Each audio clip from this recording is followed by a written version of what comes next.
Agora na nova Band AM 1360. Política sem rodeios. Apresentação: Erinaldo Peixoto e Rodrigo Amorim. Amigos ouvintes do programa Política Sem Rodeios, Rodrigo Amorim. Estamos dando continuidade a um instigante programa que foi um dos recordes, né, Sérgio? Recordes de mensagens, alguns ouvintes nossos aí nas redes sociais, telefonemas também, o que motivou a direção aqui do Política Sem Rodeios, nosso diretor Augusto Prates, um grande abraço, Augusto, Sérgio Gabriel, nosso produtor, a que aproveitássemos a mesa, uma mesa de muita qualidade, para que dessemos continuidade ao programa, que versa sobre alienação parental, mas também que trata de alguns temas instigantes, que é justamente a questão da guarda compartilhada e esse modelo tradicional de família que vem se alterando ao longo dos anos. A mesa hoje composta pelo Mesomo, Dr. Mesomo, professor universitário, advogado, nosso sócio aqui no programa, grande comentarista, grande amigo. Obrigado, Mesomo. Muito obrigado mais uma vez pela oportunidade. Adriano Dias, ativista, militante, fundador da ONG Com Causa, centro de referência de direitos humanos no Rio de Janeiro. Obrigado, Adriano Dias. Obrigado, Rodrigo, por mais a oportunidade. Estamos aqui com o professor Carlos Montanho, que agora eu falei certinho, né? Eu estava falando Carlos Montanho, mas é Carlos Montanho. Muito obrigado, assistente social, professor da UFRJ, obrigado pela presença e pelo debate também desse tema tão apaixonante, né? Obrigado e agora boa tarde também. É verdade. Márcia Galdino, que é militante, ativista social, e vamos voltar ao programa com essa continuidade, com essa pergunta que ficou no ar da Márcia Galdino. Depois vamos abrir a palavra para a Márcia, mas de qualquer forma, obrigado pela tua presença, Márcia. Também com o nosso amigo Márcio Teixeira, publicitário, pai, profundo conhecedor da alienação parental, desse tema, e Guilherme Leone, já está se tornando também sócio do programa, esteve conosco na semana passada e foi o grande precursor aí do grupo Além da Guarda Compartilhada. Obrigado, Guilherme Leone. Obrigado, Rodrigo, pela presença. É o seguinte, a gente, no primeiro programa, a gente terminou o primeiro programa, passou rápido, com uma pergunta muito interessante da Márcia Galdino, né, Márcia? A Márcia se referia ao futuro dessas crianças. A gente fala das atitudes, né, que configuram essa situação de alienação parental, e eu acho que ao longo desse programa agora a gente deve explanar mais ou menos algumas situações e muitas pessoas, muitos ouvintes vão se identificar em diversos casos. Sem dúvida. Mas, assim, o que mais me preocupa, né, por isso que eu sou, na verdade, um ativista nessa causa, eu me preocupo muito com a criança, né, que hoje é uma criança, alguns são adultos, e quem eles vão se tornar, né? Que adultos eles vão se tornar e que sociedade a gente vai ter daqui a 15, 20 anos, né, dessas crianças que sofrem, né, alienação parental, e dizer que a minha própria geração sofreu também, né? Só que era uma coisa que nunca foi discutida, né? E eu acho que hoje a gente tem uma oportunidade, né, na globalização, de internet, de redes, de a gente ter acesso a muitas informações de uma velocidade, de uma maneira muito rápida, de a gente poder discutir isso de uma maneira mais ampla, né? Eu acho que a gente deve realmente pensar, e citando esses exemplos que nós devemos agora explanar ao longo do programa, e chegar à conclusão, né? Se a gente se preocupa com essas crianças de fato, né? Quem são essas crianças hoje? Quem elas vão se tornar? Qual será o futuro dessa criança que hoje está inserida nesse processo de alienação? E qual vai ser o futuro da sociedade brasileira, né? Porque a gente está falando aí de 20 milhões de crianças, nada menos do que isso, e 20 milhões de crianças que chegam a acessar aí 60 milhões de pais, mães e filhos. Então a gente está falando aí de um terço da população brasileira. Sem dúvida, um grande recorte. Uma epidemia o que a gente está vivendo. Perfeito. Falando em informação, Márcia, o Márcio Galdino, o Márcio Teixeira, ele levantou uma questão que é interessante, que é justamente essa questão da informação. O brasileiro é ávido por informação, mas muitas vezes repete coisas, né, alguns dados que ele não tem base acadêmica, base legal, e eu acho que é papel desse programa que a gente esclareça conceitualmente o que é alienação parental e alguns aspectos importantes da lei que está em vigor hoje, não é, Márcio? Sim. Lembrando que tem algumas perguntas, Mesomo. Tem algumas perguntas já, tá? Claro. Mas deixar o Márcio Teixeira falar dessa questão do aspecto legal e do conceito. Certo. A guarda compartilhada, ela caminha aí junto com a alienação parental. Eu vou falar aqui um pouquinho dessa nova lei da guarda compartilhada, que já existe na realidade desde 2008. E é que agora nós estamos debatendo no programa e por todo o país está tendo isso aí, que eu acho que é benéfico para toda a população, para pais, mães, avós, que é outro detalhe que nós vamos citar também. E essa lei ela foi sancionada agora em dezembro de 2014. E os principais temas, artigos aqui, é o seguinte. Um inciso aqui diz: na guarda compartilhada, o tempo de convívio com os filhos deve ser dividido de forma equilibrada com a mãe e com o pai, sempre tendo em vista as condições fáticas e os interesses dos filhos. Isso baseado com o que o nosso professor aqui falou, considerando sempre a possibilidade do pai, da mãe, e visando sempre o melhor interesse sempre da criança. E esse convívio é o que é mais importante. Antigamente, nós temos aí ainda muita coisa de guarda unilateral, que o pai fazia visita. Isso já está sacramentado no judiciário, que quem faz visita é parentes, amigos. Pai e mãe não visita, avô não visita. Eles têm que conviver, a criança tem que conviver com pai, com mãe, ter o duplo referencial. Nós temos aqui uma palavra da nossa ministra do STJ, ministra Nancy Andrighi, que ela diz, fundamentado em algumas já decisões do STJ, com relação à guarda compartilhada, que resume bem isso.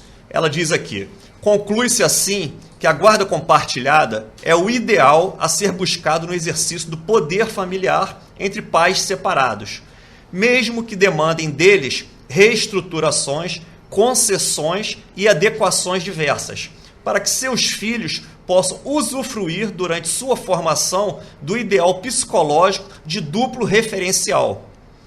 Então isso aqui é uma decisão da ministra do STJ com relação à guarda compartilhada, que eu acho que está muito bem dito, né? Não poderia ser diferente. É uma das pessoas mais reconhecidas aí no judiciário brasileiro. E, paralelo a essa, vem uma também de um outro ministro do STJ, Marco Buzzi, que ele diz: assim, mostra-se inteiramente insuficiente a decisão que afasta a aplicação da guarda compartilhada com o simples argumento de residirem os genitores em estados distintos. Essa é uma outra questão que as pessoas falam: pô, mas guarda compartilhada, morando em outro estado, em outra cidade, como é que o filho vai levar numa escola e outra? É uma questão de bom senso, e o ministro aqui ele define bem. O objetivo principal da guarda compartilhada é compartilhar deveres dos pais. Isso é uma coisa boa que vai puxar muito pai aí que não se liga nos filhos e que acha que é só pagar pensão e deixa tudo nas costas da mãe, vai forçar esse pai a participar, a ir à escola, saber sobre o médico. Ele vai ter que fazer isso, porque vão ter sanções. E isso aí é uma coisa muito importante, principalmente disso. Hoje também, os estudos científicos, e isso no mundo inteiro, já dizem que a guarda compartilhada, que vem sendo avaliada em vários lugares do mundo, é a mais indicada para as crianças. Agora, em 2014, houve uma conferência internacional que foi feita na Alemanha e que chegou à conclusão, entre alguns itens, que a guarda compartilhada é o ideal a ser buscado para pais e filhos. Eles dizem: há um consenso que a guarda compartilhada é o arranjo de paternidade pós-divórcio viável, que é o ideal para o desenvolvimento da criança e bem-estar, inclusive para os filhos de pais com altos graus de conflito. A quantidade de tempo para a convivência dos pais com seus filhos para alcançar o bem-estar infantil é de um mínimo de 1/3 com aquele pai que fica menos tempo, sendo que, dentro do possível, o ideal é que ele fique 50-50. Passar a metade, não 2 vezes ao mês com um dos genitores, que hoje em dia, na maioria das vezes, é o pai, considerando-se tanto os dias úteis quanto os finais de semana e férias. Na outra conclusão dessa conferência internacional que ocorreu ano passado, eles dizem: a guarda compartilhada engloba tanto a autoridade parental como a responsabilidade parental. há consenso de que guarda compartilhada engloba tanto a autoridade, que é a tomada de decisão, como a responsabilidade pela educação e bem-estar das crianças no dia a dia entre pais e mães, de acordo com a idade das crianças e estágio de desenvolvimento. A guarda compartilhada é definida como a ascensão de responsabilidades compartilhadas e de direitos compartilhados em relação à parentalidade das crianças por pais e mães que vivem juntos ou separados.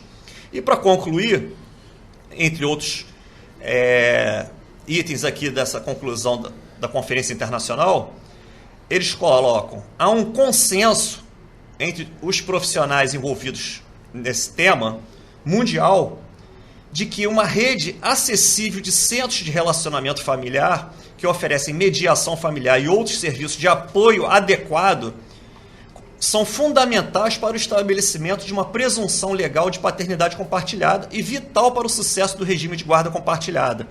Isso é um déficit que nós temos enorme aqui no Brasil, e falando especificamente aqui no Rio de Janeiro, e isso foi de informação agora, semana passada, que houve um evento aqui no Tribunal de Justiça do Rio de Janeiro, em que o próprio desembargador constatou, e ele mesmo não tinha esse conhecimento, que são as equipes interdisciplinares que são necessárias para se avaliar os melhores mecanismos para essas crianças terem esse convívio com pai e mãe.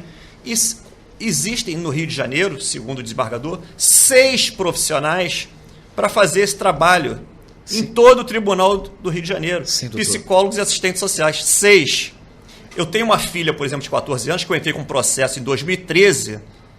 Nós estamos quase em maio de 2015, e que eu não fui chamado nem para ouvir a psicóloga. Minha filha já repetiu de ano 2 vezes. Doutor, é exatamente essa questão, eu acho que é a motivação dos atos hoje e a motivação de nós estarmos aqui. Eu acho que, assim, tem-se avanços, vitórias, mas para se consolidar já é um outro processo. A ter aprovação pelo Congresso e a sanção da presidenta Dilma da lei da guarda compartilhada é um avanço fantástico, fruto da luta de muita gente. Agora, o que eu acho que é entendimento de todos que participam desse movimento é que você precisa transformar a guarda compartilhada numa cultura na sociedade. Não é, primeiro, né, da cultura dentro do judiciário, porque já li e vi vários relatos de magistrados que simplesmente vão ignorar a existência desta lei. Primeiro ponto é esse. O segundo ponto, quer dizer, aí está aí a função do ato hoje, né, do ato que vai ser feito frente aos fóruns, foram feitos frente aos fóruns no mês passado, está sendo repetido, de você levar para o judiciário, de exigir que o judiciário acate a existência dessa lei e tenha um entendimento sobre ela. Isso é um lado. O outro lado é na sociedade, que é também o processo educacional, né, em que se entenda que a lei da guarda compartilhada não é uma questão de gênero, não é contra a mulher. Muito pelo contrário, a gente sempre repete isso. Primeiro elemento, a lei da guarda compartilhada, ela resguarda os direitos da criança, né, o bem-estar da criança. Não é uma discussão aí de gênero. E o segundo, uma leitura que pode ser feita, apesar de várias mães que eu acabei conversando entenderam que isso era uma lei contra a maternidade, abre aspas, né?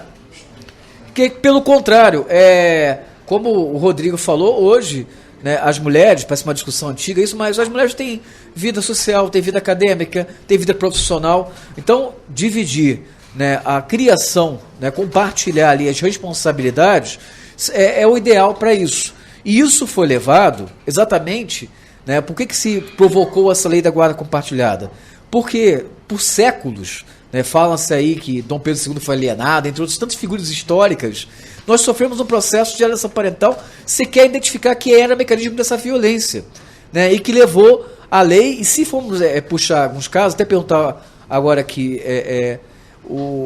alguns exemplos disso, né, levou à criação da lei de 2010, a lei que tipifica a alienação parental, e fez um movimento que levasse, porque, convenhamos, o que levou realmente à aprovação da lei foi essa leva de milhares de casais, de crianças, né, que vivem esse drama da alienação parental. Eu queria que você... Então, o que é alienação parental, né, Rodrigo? A questão olha, pai, mãe, aqueles pais e mães que ainda estão casados, ou frequentemente mais aqueles que já descasaram. Por exemplo, se você interfere na visita, né, você é um pai e que tem a guarda da criança e interfere na visita, que esse termo é horrível, abominável, né, visita, né, mas interfere na convivência do seu filho com a mãe, né, ou vice-versa, se a mãe interfere na convivência do filho com o pai. Vamos dizer assim, atrasou meia hora, atrasou mais 15 minutos hoje, atrasou, não vai dar para ir, o filho está doente, puxa, que pena, olha, então... na hora que o pai vai pegar a criança, a mãe saiu com o filho, foi para a casa da avó, não deixou o telefone, não deixou o número, saiu, isso é alienação parental. Se, por exemplo, a mãe ou o pai, na presença da criança e na ausência do outro genitor, né, começam a falar mal do pai, começam a falar mal da mãe, que o pai ele tem um defeito, começa a exaltar os defeitos do pai, porque ele é atrasado, porque a casa é suja, ou então porque a casa é pequena, porque ele dorme mal, ou então porque quando o filho sai com o pai, ou então com a filha sai com a mãe, volta cheia de picada de pernilongo. Mas como é que o seu pai deixou fazer isso? Como é possível? Ele não cuida de você, não? Isso é alienação parental. Então, Guilherme, mas também vai até as questões mais extremadas, né? Essa é a mais branda. E a gente está falando vamos dizer assim, da aguinha com açúcar, né? Se a gente colocar mais pitada de sal nisso, a coisa começa a ficar azeda, né? E, por exemplo, existem situações ali de abusos mesmo em relação às inverdades que são ditas, como, por exemplo, abuso sexual, né? Então, minha filha, o seu pai fez isso com você? Nossa, isso é horrível, vamos levar já. E daí leva a situação, cria maior parafernália, leva para a delegacia, e aí conta para a delegacia que foi agredida pelo marido, faz a criança acreditar que o marido agrediu a esposa, né, a mãe da criança. Então vai criando uma série de teatros fantasiosos, por intenção, por inconsciência, que vão colocando a criança, opa, esse cara ou essa mulher, eles são estranhos, são meu pai, minha mãe, mas olha, eu não posso confiar nele. Então, a criança ela vai ficando numa posição que ela não quer tomar partido de ninguém. E na omissão da criança, a criança não tem tanta habilidade assim de se comunicar, de identificar, de saber botar peraí, mãe, peraí, pai, não é bem assim que a banda toca, né? Então a criança ela vai começando a assumir aquilo como verdade e vai tornando a figura do pai ou da mãe como figuras agressivas, ostensivas e que podem colocar ela em risco. Então, assim, que a gente queria bem, depois, daqui a pouco passar para o doutor aqui, separar uma coisa. Uma coisa, a alienação parental é a prática, que está lá tipificado na lei. A consequência de toda esta prática, aí isso desenvolve uma síndrome, que aí vai desde a insegurança, do medo, de anulação do outro genitor, né? E aí, doutor, queria separar só um detalhe que o senhor citou aqui, é a questão do não interesse de um dos genitores pelo filho, e geralmente o pai. Aí é uma outra história, é abandono afetivo. É interessante que assim, a gente conheceu vários casos que vieram a gente com uma alienação parental, não, na verdade era abandono afetivo. Entretanto, às vezes essa via crucis de ter o convívio com o filho é tão penosa que tem pais que desistem. Desistem, Rodrigo, desistem assim, isso é péssimo, porque na verdade é a alienação que a gente chama de alienação parental judicial. Né? É um termo que já é conhecido aí no mundo inteiro, que é a justiça que, através desses poucas pessoas aí que existem, né, para os peritos judiciais que existem ali para dar conta do sem número de casos. Hoje são 20 milhões de crianças no Brasil passando por essa situação. Então você imagina, multiplica isso e vê o número de falsas acusações, proposições que existem para um perito judicial avaliar, né? Então, na medida em que o dia a dia transcorre, as crianças estão crescendo, ela é bombardeada, literalmente, emocionalmente, por falsas acusações, e que é bom que os pais e as mães ali que estejam ouvindo, que conheçam pessoas que sutilmente ou então mais ostensivamente elas exerçam essa prática de alienação parental, que essas pessoas estão colocando o filho delas em risco, né? Agora, Guilherme, drogas, desculpa, Carlos, só para complementar, que riscos são esses, né, que esses pais e mães estão colocando essas crianças? A gente está falando aí de exposição a drogas, né? A gente está falando de exposição prematura a sexo, a sexualidade, gravidez prematura, delinquência, crimes e, claro, depressão. A criança ela vai manifestando uma tendência mais de não querer conviver com um pai ou com uma mãe, ela vai querendo se afastar, ela já aceita o argumento, então não quero ir com meu pai, então não quero ir com a minha mãe, né? Justamente a criança vai fazendo isso porque ela é alienada da figura do pai. O que é muito ruim, até porque a criança entra nessa disputa, em primeiro lugar, sem perceber. Sem perceber que está sendo objeto de uma disputa entre outras pessoas, entre o pai e a mãe. Mas vítima, que ele não necessariamente... Vítima de um processo, né? Vítima de um processo, e sem perceber que é vítima. Eu digo que é a única vítima que realmente não tem condições de se perceber como vítima. É mais fragilizada em tudo. Está fragilizada, mas o vitimário, o agressor, é um dos seus genitores, em quem deposita toda a confiança, o carinho, em quem se sente completamente dependente, etc. Então não há nenhuma suspeita de que está sendo agredido por essa pessoa. Mas eu queria pegar aqui a diferenciação que o Adriano está trazendo entre a alienação parental e a síndrome de alienação parental, que parece que é a mesma coisa, mas são duas coisas diferentes. E é importante isso para entender qual que é o objeto da nossa luta. Alienação parental é a prática de um dos genitores de querer ou afastar o filho do outro genitor, impedindo, até com falsas denúncias, com excessivo velo pelo horário, etc., mas também implantando, o que dizem os estudiosos, implantando uma falsa memória, uma falsa percepção, uma falsa imagem, chamando o outro genitor, pai ou mãe, denegrindo a imagem, de que não ama, de que não quer acompanhar, etc. Então, essa prática da alienação parental. A síndrome de alienação parental é, na verdade, a consequência de todos esses atos na criança. A criança passa inconscientemente a incorporar essa imagem, essa separação, esse afastamento do outro genitor, passa a acreditar que o outro genitor, em geral o pai, é essa figura tão ruim como lhe é apresentada. O que acontece? Nós estamos lutando contra a causa da síndrome. Nós queremos limitar a prática da alienação parental. Mas os juízes, o judiciário, só vai decidir, porque existe lei, a lei existe, o instrumento penal sobre isso existe, e a lei é muito clara, inclusive, tipificando a prática da alienação parental. Mas o juiz só estabelece, só entende que há alienação parental quando a síndrome já está instituída. Ou seja, na criança. Os efeitos daquela prática. E aí já é irreversível. Já a criança rejeita o pai, já a criança tem... já causou um estrago uma ruptura, sem tamanho. Já causou estrago. Eu acho que essa em grande parte, a nossa luta.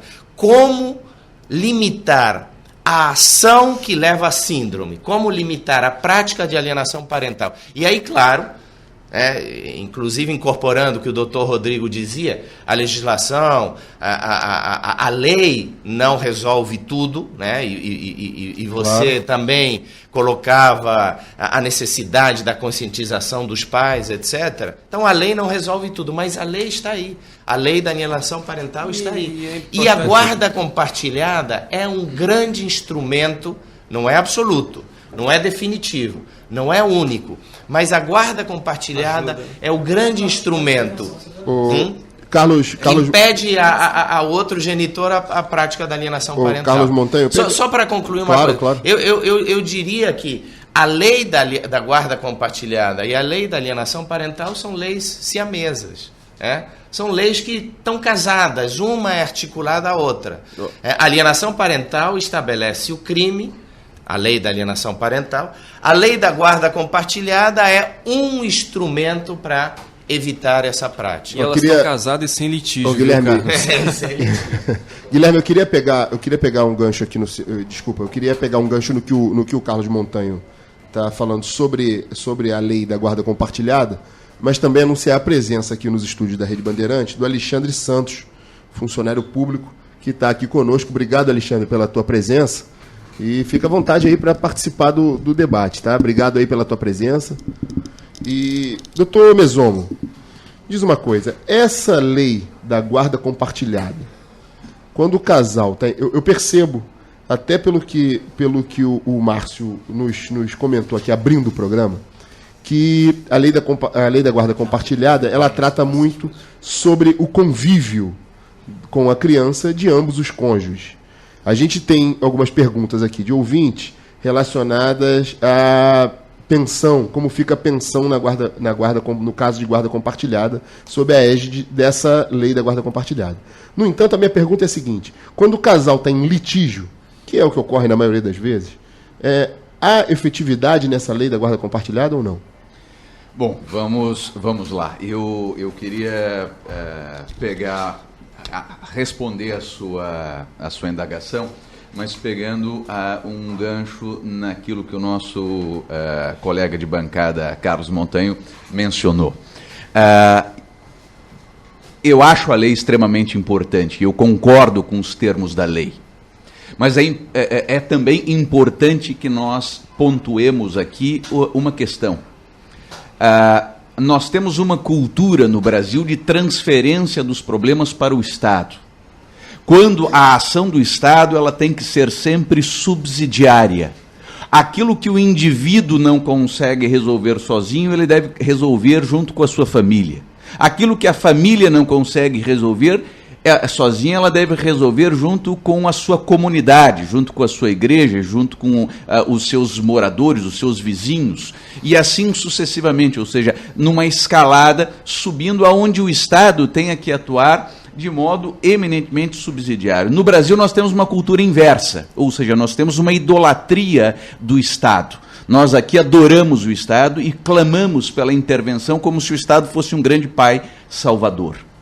Então, os termos da lei são extremamente importantes, mas a cultura da guarda compartilhada, ela tem que ser disseminada nas nossas associações de moradores, nos nossos bairros, nas nossas igrejas, nos nossos clubes, nas nossas escolas públicas, nas discussões públicas, porque querer influenciar diretamente o judiciário é querer ir a um topo que é normalmente insensível. O judiciário é uma máquina de triturar pessoas, esta que é a verdade. Então, este é um ponto que me parece muito importante de ser mencionado. Uma outra questão que eu não resisto em dar jogar umas pimentas aqui no centro da mesa, é uma importante manifestação do nosso colega de bancada, Adriano Dias, que ele mencionou, ele reportou aqui, e também junto com o que o Márcio mencionou, o Márcio Teixeira mencionou, que é o abandono afetivo. Eu acho que é importante nós mencionarmos isso. Me parece que as discussões no âmbito do direito de família, elas andam mal. E por que elas andam mal? Porque nós temos um ambiente no direito de família dominado por um troço chamado IBDFAM. E este IBDFAM, por exemplo, ele entende que o afeto é o centro das relações familiares. E isso é muito perigoso. Isso é muito perigoso. Nós começamos a ter no Brasil, por conta de uma produção, digamos assim, teórica, doutrinária do IBDFAM, magistrados que começam a assimilar a tese da possibilidade de condenar pais que, porventura, não tenham tido grande relação afetiva com seus filhos, o que é perigosíssimo. Condenar por danos morais, né, Mesomo? Condenar por danos morais, porque, observe só, ninguém pode ser obrigado a amar. O Estado está interferindo. Uma coisa é o Estado interferir quando quando existem maus tratos. A outra coisa é condenar alguém por não amar. Isso é muito perigoso. Isto é algo complicadíssimo. Mas o abandono é uma forma de violência. Quando um pai... Mas ninguém pode ser condenado a amar. Sim, não pode ser condenado a amar. Mas, doutor, se eu cumpro as minhas obrigações legais, se eu de alguma forma eu dou a subsistência, agora não desenvolvo laços afetivos, eu não posso ser punido por não amar. Isso é terrível. Rodrigo, você não é punido pela... Sim, se ele é condenado em danos morais e tem que pagar dinheiro, você está fazendo o quê? Você está dando valoração pecuniária pelo não amor. Mas deixa eu dizer uma coisa. Justamente, por favor, acho que justamente chegamos a situações em que este BDFAN, e é importante que se diga, porque o Fachin, que está sendo indicado ao Supremo Tribunal Federal, que será o próximo ministro do Supremo Tribunal Federal, é do IBDFAN. Então ele carrega com si estas ideias. Olha, acho que Rodrigo, é importante a gente separar aqui a instituição da pessoa, né? Eu sou engenheiro, eu estou ligado ao CREA, né? O CRM, um médico é ligado a um CRM, né? O advogado, e eu tenho meus institutos de engenharia também. É importante separar as pessoas das instituições. Só para ouvinte dizer, é Guilherme Leone que está falando, que é engenheiro e é o fundador do grupo Além da Guarda Compartilhada. E dentro do Instituto IBDFAN existem pessoas que são favoráveis sim à questão da guarda compartilhada, existem sim posições doutrinárias muito em contrário à lei da guarda compartilhada. Agora é importante que se destaque que institucionalmente o IBDFAN se posicionou favorável à lei da guarda compartilhada, né? E isso foi defendido brilhantemente pela Berenice Dias, né? Ali pela Suzana Viegas, ali durante a Comissão de Assistência Social do Senado Federal, ali em 20 de novembro de 2014. E é importante que se destaque que institucionalmente o IBDFAN é favorável à lei da guarda compartilhada. Inclusive, membros do IBDFAN, eles sim, como você está destacando, eles colocam a lei da guarda compartilhada como se fosse a lei da guarda alternada, confundindo a sociedade, confundindo a população, dizendo que ela é prejudicial. Mas o que a gente tem hoje como instituto, né, e aí entrando no teu ponto, é que a lei da guarda compartilhada, ela não pune o genitor e não obriga ele a ter um sentimento afetivo pelo filho, né? A gente sabe que existem pais e pais, existem mães e mães. É importante dizer isso. Não há então esse dispositivo na lei da guarda compartilhada. Ao contrário, o dispositivo da lei da guarda compartilhada,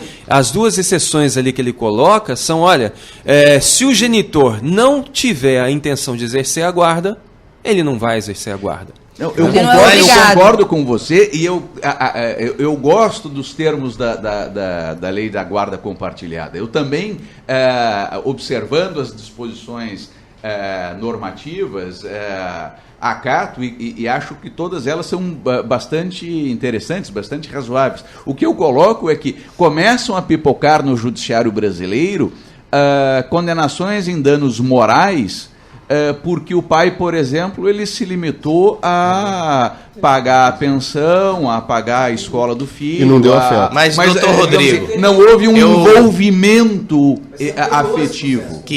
Isso é anterior a esse processo, doutor Rodrigo. Queria só... Isso eu tenho até onde eu tenho entendimento, não sou entendedor, mas assim, isso já existe há mais de 10 anos, tem decisões desse sentido. E tem se então, anterior, vamos separar a questão da afetividade, no caso, do dano, baseado no Código Civil, né? Porque considera-se que criou um dano àquele indivíduo que é detentor de direitos, e eu também convivi com casos de abandono afetivo, né? Da questão da guarda compartilhada, para que não se confunda. Essa questão não é uma obrigação que eu tenho que me amar. Todas essas questões, elas estão envolvidas. Mas só para pegar... Hoje existem critérios e defendidos por boa parte dos membros do IBDFAN, por exemplo, de que a chamada paternidade afetiva, e que se sobrepõe, por exemplo, a vínculos biológicos. Então, me desculpem os membros do IBDFAN, mas eles vêm mais para confundir do que para aclarar muitas das discussões no âmbito de família. Mas, doutor Rodrigo, só para pegar carona na sua pimenta agora malagueta... Essa foi bem ardida, eu sei. Eu quero dizer, primeiro, que essa questão afetiva, da obrigatoriedade, como você está colocando, da afetividade, é exatamente isso que está... mudando radicalmente o conceito tradicional de família. A família tradicional é uma imposição ao amor.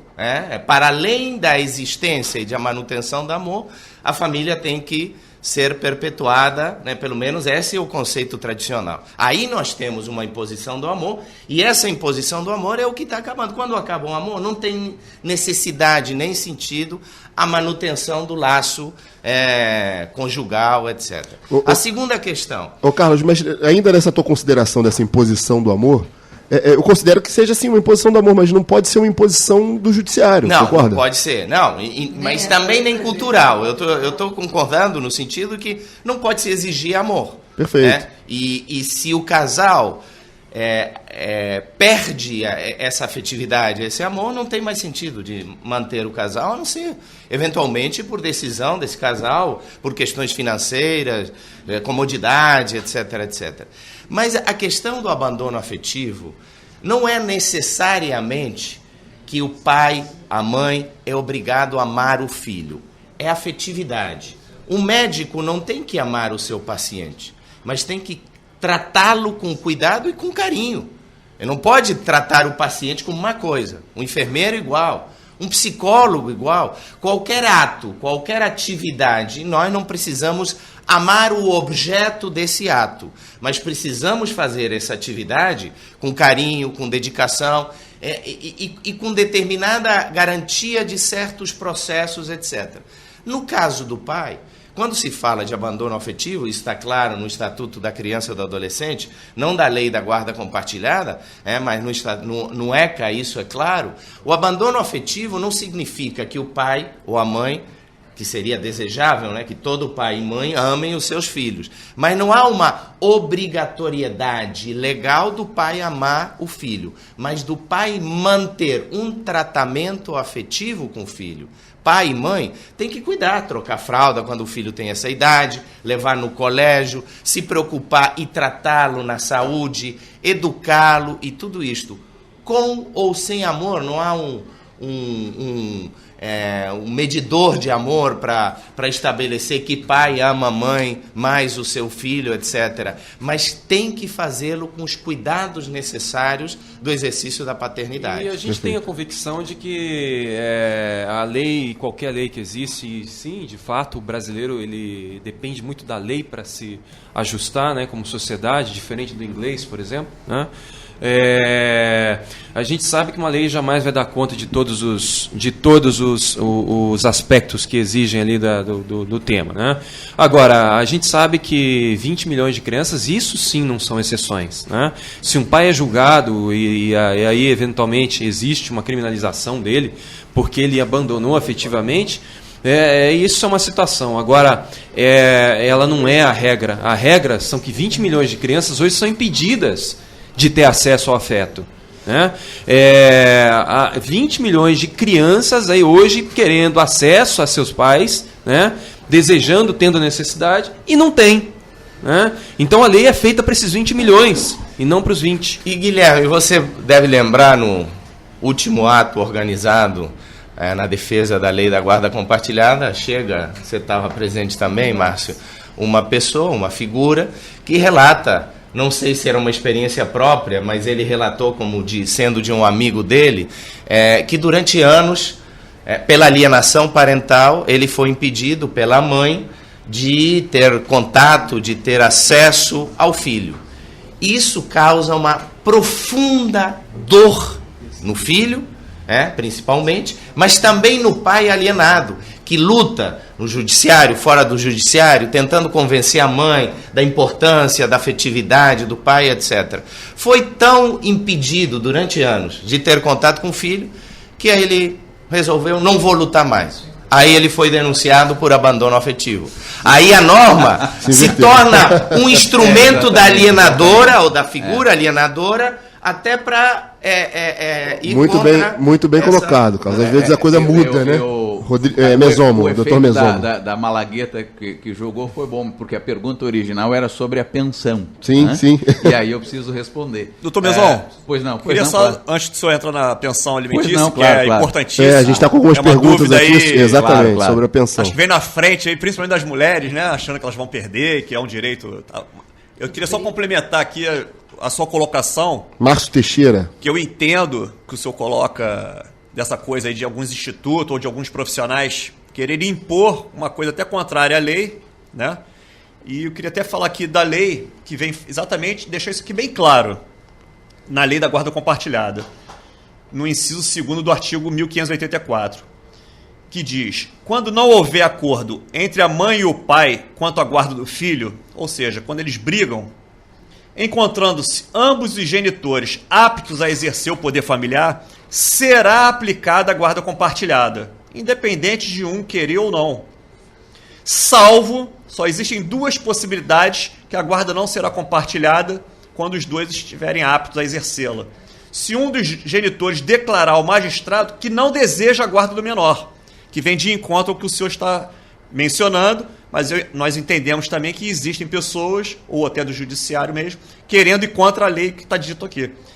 Então, um dos pais pode dizer ao magistrado que não deseja a guarda do menor, que pode ser por N razões, às vezes por uma profissão, pode ser, a pessoa pode ser Um projeto momentâneo. Pode ser um Sim. projeto momentâneo. Ou pode por não querer mesmo, né? Ou por não querer mesmo. Ou por não querer. Não ter vocação para a porque paternidade. Não ter vocação, ou por uma profissão que às vezes não Perfeito. permita, pode ser um piloto E qual é de a avião. outra hipótese? A outra hipótese é quando um dos genitores não seja apto, por estar preso, por ser drogado, por ter um histórico já registrado policial ou criminal de violência, uma coisa que uma pessoa que não teria uma idoneidade moral, ética, profissional, Que também fica sujeito ao crivo do judiciário, né? para poder exercer essa paternidade, né?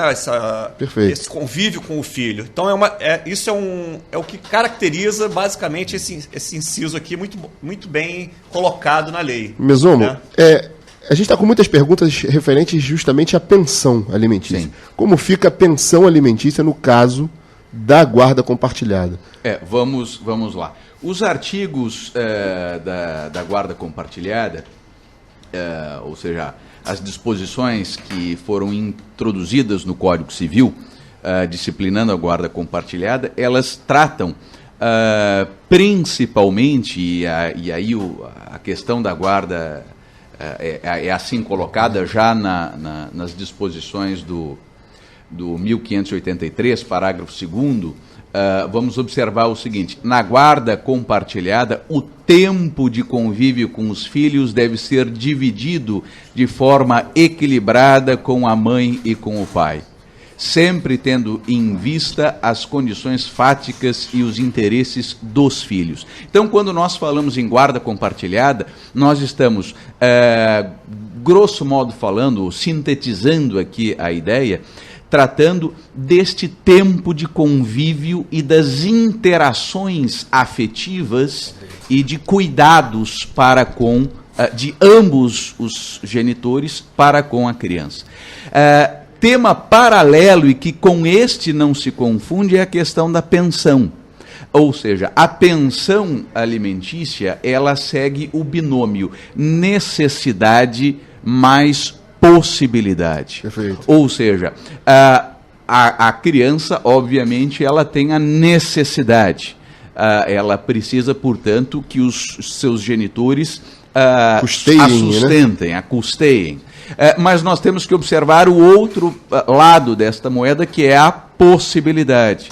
E aí a guarda compartilhada, ela não vai inviabilizar ou alterar este norte, que é o binômio necessidade e possibilidade. Dentro da guarda compartilhada, vai se verificar, se, obviamente, a criança ela passa praticamente 50% do tempo com a mãe, 50% do tempo com o pai, ou, enfim, variações em torno disso, vai se verificar na disposição das possibilidades entre pai e mãe, aquelas condições possíveis, ou seja, quem é que vai pagar o colégio, quem é que vai pagar então, o clube, quem é que vai pagar, enfim, o então, curso de inglês. Ainda que na guarda compartilhada tem uma divisão fática ali, de tempo, de meio a meio do tempo, meio a meio assim, do tempo. Isso não necessariamente as despesas também precisam ficar nessa mesma proporção. Imagine, por exemplo, que nós tenhamos uma distinção grande entre remunerações. Vamos imaginar um pai que está desempregado e uma mãe que tenha, por exemplo, um excelente rendimento. Ora, nada impede que a guarda seja compartilhada e que, portanto, o tempo seja dividido. E os modelos que a criança fique, como o Guilherme bem coloca, com os modelos do pai e tudo mais. Mas que as despesas, momentaneamente, por exemplo, naquele período de desemprego, as despesas sejam custeadas prioritariamente pela mulher. Perfeito. E o contrário pode acontecer. Nós não podemos confundir guarda compartilhada com um estabelecimento das despesas na mesma proporção. Não. A pensão ela continuará obedecendo o critério necessidade, possibilidade. Bem, nós estamos caminhando aqui para mais 15 minutos de debate, e aí eu queria, aqui a pedido do nosso produtor, do Sérgio Gabriel, abrir o espaço, como a mesa é ampla, para a gente fazer nesses 15 minutos finais, abrir a palavra para cada membro da mesa, para que coloque, de repente, alguma consideração que não foi colocada e tal. Então eu queria começar aí pelo Adriano Dias. Adriano. Eu acho assim, a amplitude do debate, né, é extremamente relevante, mas eu acho que a gente tem que pontuar alguma coisa. A lei da guarda compartilhada é o remédio doce para a questão da alienação parental. Eu acho que isso tem que ficar colocado. E que existe uma outra luta agora, que é que ela seja assimilada culturalmente. Entretanto, tem um elemento ruim nessa história. O elemento é um indivíduo, uma criança, que venha sofrendo da alienação parental durante determinado tempo, com a guarda compartilhada, essa alienação não vai cessar. Muito pelo contrário, ela pode até piorar. E aí, doutores, né, e a nossa companheira aqui, a gente retroage. Aí você é obrigado a lutar por uma guarda unilateral para que aquele dano não se amplie. É triste colocar isso, mas assim, o que a gente está tentando fazer é não escutar os relatos, que eu, Guilherme e outros aqui já escutaram, de histórias extremamente tristes em que geralmente o pai fala, o meu caso já era, eu sempre guardo a fala de um pai, a minha filha já me encara como a mãe dela, como se fosse um caixa eletrônico, ela só me liga para passar o cartão. E não tem mais qualquer tipo de vínculo, que é aquele vínculo amoroso, do amor. Então aí a urgência para que os danos que estão dados aí, a gente não tem como recuperar. Entendeu? A gente que consiga que na sociedade, e aí, desculpe, doutor, mas eu concordo, assim, eu acho que isso tem que começar pelo judiciário, ele que toma a decisão amanhã. A gente já chegou caso até a gente, do juiz sequer desconhecer a existência dessa nova norma. Desconhecer e já acatar a guarda unilateral. Peraí, mas você... Não, eu não sabia. E aí o juiz já decidiu pela guarda dela. Então, está aí a urgência de a gente ampliar movimentos e discussões como esta aqui, para que a gente chegue e diminua essa verdadeira tragédia com nossas crianças. Obrigado, Adriano. Passa a palavra aqui para o Carlos Montanho. Então, como reflexão final, eu quero retomar o que eu mencionava da lei da guarda compartilhada e a lei da alienação parental serem leis siamesas, no sentido de que uma é instrumento para inibir a outra, mas não faz milagre. Como dizia o Adriano, a guarda compartilhada não necessariamente garante o fim da alienação parental, até porque a alienação parental é uma prática que pode ser exercida, o Guilherme disse isso, até dentro da relação familiar, não só na separação, mesmo sendo a separação o principal caso. Só que a guarda unilateral é um poder que tem o guardião unilateral de ampliar essa alienação parental. E, finalmente, então, eu queria dizer que é importante pensar na criança, fundamentalmente no interesse da criança, de que ela tenha como referencialidade equivalente tanto o pai quanto a mãe. E essa referencialidade, ou essa equivalência na referencialidade, tem a ver com as decisões, com o tempo de convivência, tem a ver com o que representa a mãe e o pai para a vida dessa criança. A Márcia colocava que futuro, que crianças vão ser essas no futuro. O Guilherme dizia que sociedade estamos criando. Este é um fenômeno importantíssimo que precisa ser tratado, não só pelo caso individual de cada um, mas pelo caso de uma sociedade que está definindo, frente às mudanças, às transformações, está definindo o papel dessa relação. Excelente. Márcia, obrigado Carlos Montanho. Passar para Márcia Galdino, Márcia? Pegando o gancho do Dr. Rodrigo, para ser bem breve, né? Rodrigo Mesomo. Eu acho importante, ele fez uma colocação muito inteligente, né, e muito pertinente, em que a gente deve realmente ampliar esse debate para as nossas comunidades, os nossos grupos escolares, as nossas igrejas, enfim, os nossos clubes, e a gente usar, né, a internet como um grande instrumento, né, para poder se apropriar dessas informações e poder replicar, né, e poder conversar entre si, e a fim disso, nos tribunais, poder participar. Acho que é importante essa participação. E, Márcia, que futuro essas crianças que hoje são vítimas, fica a tua pergunta, né? O futuro dessas crianças vítimas da alienação parental hoje. Essas crianças, como a gente pôde conversar aqui, que sociedade vai ser essa que essas crianças vão se tornar a futura sociedade, né? E precisamos, de fato, descobrir e discutir isso nos nossos grupos, os nossos amigos, nossos familiares, e sem hipocrisia. Filho é filho, não existe ex-filho, não existe ex-pai, não existe ex-mãe. Obrigado. Passar aí para o Márcio Teixeira. Márcio Teixeira, obrigado. Sim. Eu queria agradecer a participação e parabenizar mais uma vez a Rádio Bandeirantes por essa iniciativa desses dois temas tão polêmicos, guarda compartilhada e alienação parental. Eu gostaria de fazer só mencionar aqui o inciso 6 da Lei da Guarda Compartilhada. Ela vem dizendo agora que qualquer estabelecimento público ou privado é obrigado a prestar informações a qualquer dos genitores sobre os filhos, sob pena de multa de R$200 a R$500 diários. E gostaria de aproveitar também para deixar uma mensagem para o Judiciário, para investir em psicólogos e assistentes sociais, para que esse trâmite de investigar nas crianças essa alienação seja mais rápido. O número de 6 é um absurdo. E se eu puder falar aqui rapidamente sobre a alienação parental, nós devemos ficar ligados também que ela atinge não só o pai ou a mãe, aquele que está sendo alienado, mas toda a família. Tem irmãos que não têm contato com outros irmãos, avós, inclusive está sendo o Estatuto do Idoso, avós que não tem participação com a vida dos netos. Isso é um absurdo, a gente sabe o quanto é importante isso para a vida de uma criança. E na lei da alienação parental, que é de 2010, já existe penalidades, uma vez detectado pela equipe multidisciplinar, que é assistente social e psicólogo, que seria feito pelo judiciário, que é a advertência, pode ser aplicada multa em dinheiro e também pode ser colocado a perca do poder pátrio daquele pai ou daquela mãe, além de ter uma inversão de guarda. Obrigado aí a todos. Passar para o Guilherme Leone. Guilherme.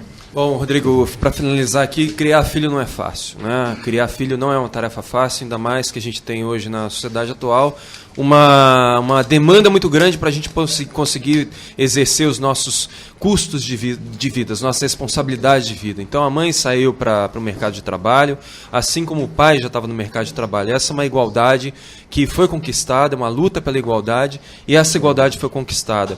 A outra grande igualdade agora pela qual a sociedade, as famílias brasileiras estão lutando, é pela igualdade e equilíbrio na convivência com seus filhos. Então é isso que agora a gente está tentando pleitear, né? Que os pais, né? Eu estou falando de pai, que tenham acesso aos seus filhos, né? Que possam também cuidar dos filhos, e as mães, fica a mensagem de que isso é um avanço da sociedade e também uma conquista delas. E a gente vai conseguir isso na medida que as mães entenderem que os pais exercem e devem exercer a função no cuidado dos seus filhos. É importantíssimo esse movimento. Agradeço, Rodrigo, mais uma vez o convite. Eu que te agradeço. Passar para o Alexandre Santos. Alexandre, obrigado pela tua presença. Dá um Eu queria ressaltar coisas que falaram aqui, o cuidado do pai e da mãe, sempre de uma forma conjunta, criar uma capa de proteção, quando o Carlos falou desse cuidado, e que a gente realmente faça um movimento nas escolas, junto aos setores sociais e psicológicos, que isso é fundamental para mudar a cabeça da sociedade. Obrigado, Mesomo, obrigado pela presença. Muito obrigado. Um grande abraço a todos os ouvintes e passe a acompanhar. Qual é o site, o Guilherme? No Facebook vocês podem acessar o grupo, a fanpage Além da Guarda Compartilhada. Vamos botar também o link na página aqui do programa Política Sem Rodeios. Muito obrigado pela audiência. Um grande abraço a todos os ouvintes e até amanhã.